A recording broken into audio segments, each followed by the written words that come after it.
Welcome to our channel. Today we how to set up using InsurTech tools for business insurance quotes, complete guide step by step clearly. Begin by understanding what InsurTech tools are and how they can benefit your business. Research various InsurTech platforms available in the market. Evaluate the features each platform offers, focusing on user experience and integration capabilities. Select a platform that aligns with your business needs and budget. Create an account on the chosen InsurTech tools website. Ensure you have all necessary business information ready, including your business structure and financial data. Navigate to the insurance quotes section of the platform. Input your business information as prompted, including details about operations and employee count.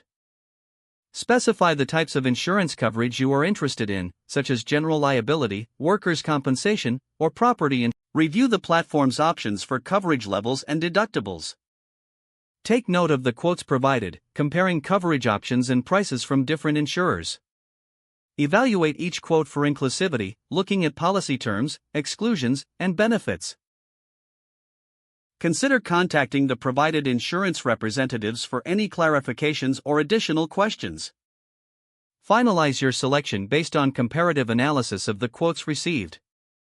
Once you've decided on a policy, follow the platform's instructions to complete the application process. Prepare any additional documentation that might be required for underwriting.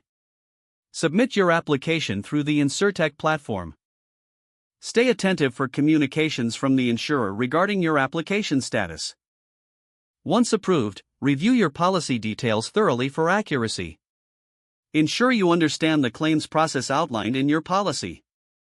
Utilize the InsurTech tool for ongoing policy management and future quotes as your business evolves.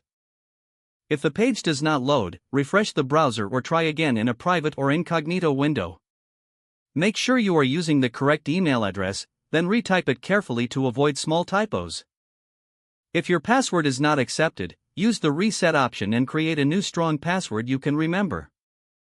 Check your spam folder for verification or security emails, then complete any requested confirmation steps. Enable two-factor authentication if available to improve account security and reduce unauthorized access risk. After signing in, review your profile details so your contact information and settings are accurate and current. If you see an error message, note it down and try again after restarting your device and internet connection.